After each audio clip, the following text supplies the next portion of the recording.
Good morning, bachcho. Today we discuss about your second last chapter in civics, which name is working of institution, अर्थात संस्थाओं की कार्यप्रणाली।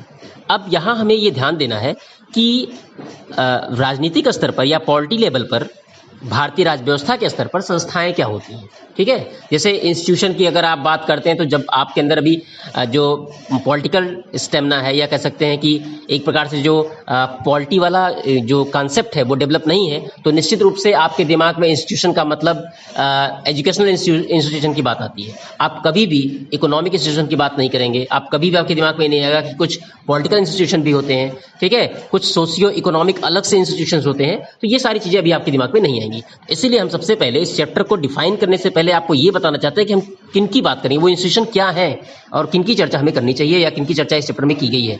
तो institution का मतलब होता है कि जो हमारी सबसे बड़ी जो इंस्टीट्यूशन है वो होती है गवर्नमेंट। वो क्या होती है? गवर्नमेंट होती है। तो गवर्नमेंट एक संस्था है। गवर्नमेंट क्या है? एक संस्था है। वो संस्था कैसे काम करती है और कैसे काम करने का मतलब, कोई भी जो संस्था होती है वो उसका जो काम करने का तरीका होता है वो अपने निर्णय के अकॉर्डिंग काम करती है। अर्थात जो पॉलिसी बनाती है, पॉलिसी ही उसके कार्य करने का आधार बनती है। ठीक, जैसे आपके विद्यालय में प्रिंसिपल साहब एक ऑर्डर निकालते हैं, ठीक, सामान्य रूप से समझिएगा, आपका विद्यालय का इंस्टीट्यूशन है, ये एजुकेशनल इंस्टीट्यूशन है, ठीक है। यहां हम केवल गवर्नमेंट के एक पार्ट एडमिनिस्ट्रेशन की चर्चा करते हैं।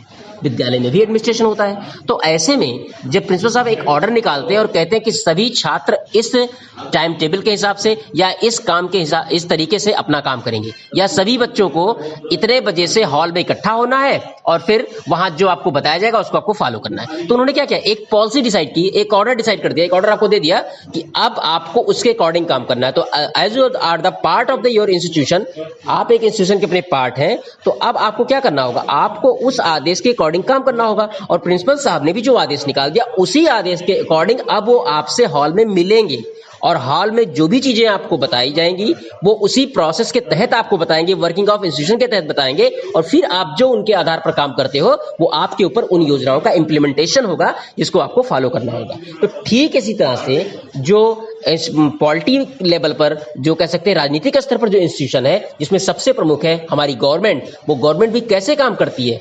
अकॉर्डिंग टू देयर डिसीजन, अपने डिसीजन के अकॉर्डिंग ही। तो वो डिसीजन के अकॉर्डिंग ही काम करती है, तो वही उसका काम करने का तरीका बनता है। तो अब तो बात समझ में आ गई हो ना कि वर्किंग ऑफ इंस्टीट्यूशन का मतलब क्या है, अर्थात संस्थाएं कैसे काम कर रही है, संस्थाएं अपने द्वारा बनाए गए डिसीजन मेकिंग पर काम कर रही हैं। ठीक, तो democracy is not just about people electing their rulers. In a democracy the rulers have to follow some rules and procedure, जिसकी भी हमने चर्चा की कि डेमोक्रेसी में केवल ऐसा नहीं कि आप केवल अपने प्रतिनिधियों का चयन कर दें, अपने शासकों का चयन कर दें, लेकिन उसमें सबसे ज्यादा जरूरी होता है कि जब आपने किसी अपने कह सकते हैं रिप्रेजेंटेटिव को इलेक्ट किया है, ठीक है, तो ऐसे में अब वह जब वो एक रूलर्स बनता है तो वो कुछ रूल्स और प्रोसीजर को फॉलो करेगा, उसी अकॉर्डिंग ही काम करेगा। तो उसी वो काम करने का तरीका ही क्या है?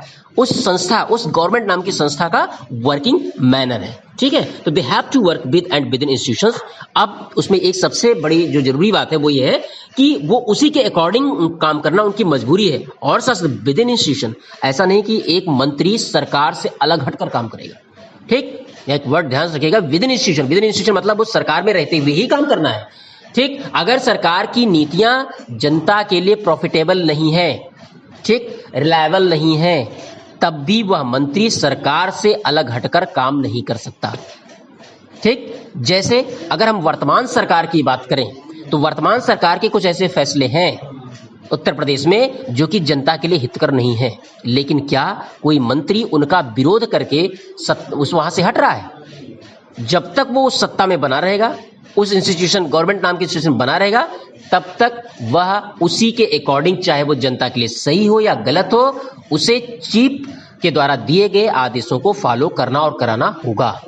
ठीक, लेकिन अगर आप नहीं फॉलो करते हो तो उसका एक तरीका है। जैसे हम दूसरा एग्जांपल आपको दे रहे हैं सेंट्रल गवर्नमेंट का, तो सेंट्रल गवर्नमेंट में हरसिमरत कौर, प्रकाश सिंह बादल की पुत्री है, तो हरसिमरत कौर जो अकाली दल की एकमात्र कैबिनेट मिनिस्टर थी सेंट्रल गवर्नमेंट में उन्होंने क्या किया? वो गवर्नमेंट में थी ठीक। और जो कि कृषि आधारित अभी विधेयक प्रस्तुत किया गया तो उनको लगा कि किसानों के लिए हितकर नहीं है, तो अगर वो काम करती गवर्नमेंट में रहकर तो उनको किसानों के लिए वो चाहे हितकर फैसले रहे हो चाहे अहितकर फैसले रहे हो, उसी फैसले के अकॉर्डिंग उनको काम करना पड़ता।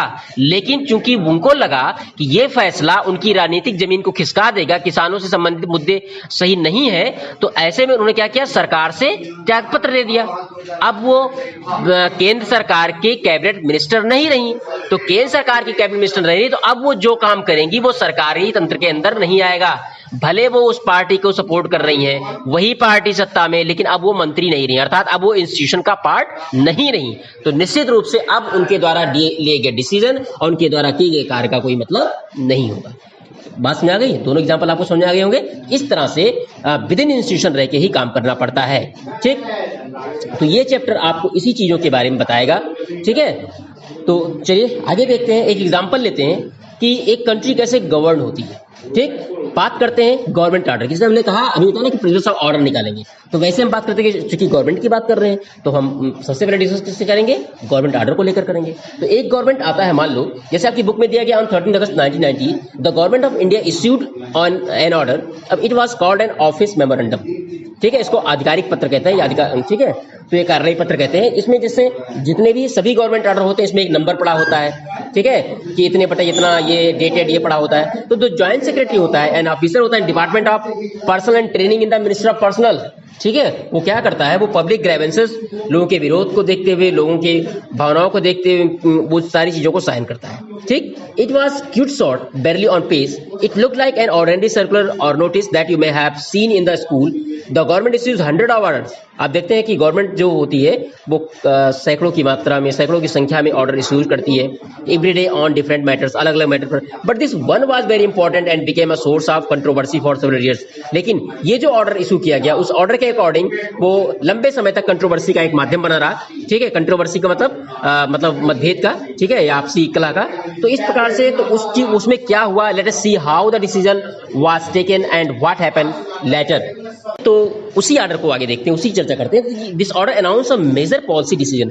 इस ऑर्डर ने, इस गवर्नमेंट ऑर्डर जो 13 अगस्त 1990 को आया, उसमें एक महत्वपूर्ण बातें निकल के आई। वो क्या थी, वो बहुत महत्वपूर्ण मेजर पॉलिसी डिसीजन बना। It said that 27% of vacancies in civil post and service under the government of India are reserved for the socially and educationally backward class, अर्थात SEBC।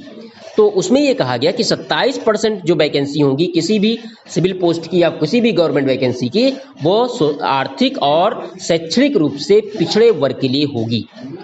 बात समझ नहीं आई? तो ऐसे में the benefit of job reservation was till then available only to schedule caste and schedule tribes. लेकिन उसके पहले क्या था कि इस प्रकार के बेनिफिट केवल SC और ST को मिला करते थे, अर्थात अनुसूचित जाति और अनुसूचित जनजाति को मिला करते थे। But now a new third category called SEBC, अर्थात socio economic backward class, socio educational backward class. तो ये नया क्लास इंट्रोड्यूस हुआ किसके द्वारा, एक गवर्नमेंट ऑर्डर के द्वारा। अब ऑर्डर क्या निकला कि 27% रिजर्वेशन देना होगा। अब सरकार के अंदर जितनी भी संस्थाएं होंगी, उस सरकार एक बड़ी संस्था है, उसके अंदर छोटी छोटी संस्था, उसके विभाग है। अब वो जब इस ऑर्डर को पब्लिश करेगी तो वो अपने यहाँ वैकेंसीज में वो नई पॉलिसी को ऐड करेगी। तो अब क्या हुआ, अब तक ये पॉलिसी अब तक पॉलिसी जो बनी थी किसके लिए, SC/ST के लिए। तो हमारे जो इंस्टीट्यूशन थे वो किसके लिए काम कर रहे थे, SC/ST के लिए काम कर रहे थे। लेकिन अब एक नया चूंकि आयोग का गठन हुआ, एक नई संस्था, एक नया प्रकार का रिजर्वेशन इंट्रोड्यूस किया गया, तो निश्चित रूप से अब संस्थाएं उसी के अकॉर्डिंग काम करना शुरू करेंगी। तो क्या हुआ, वर्किंग ऑफ इंस्टीट्यूशन का बिहेवियर और मैनर चेंज हुआ नहीं हुआ। ठीक, इसी चीज को हम बार बार समझाने का आपको प्रयास कर रहे हैं। ठीक, इतनी बात समझ आ गई। ठीक है, तो ये चीजें इसमें पढ़िए। फिर अभी दूसरा आपको जो ऑडियो लेक्चर भेजा जा रहा है उसमें कैसे डिसीजन मेकिंग होती है और डिसीजन मेकर्स कौन होते हैं, इस चीज को बहुत क्लियर कट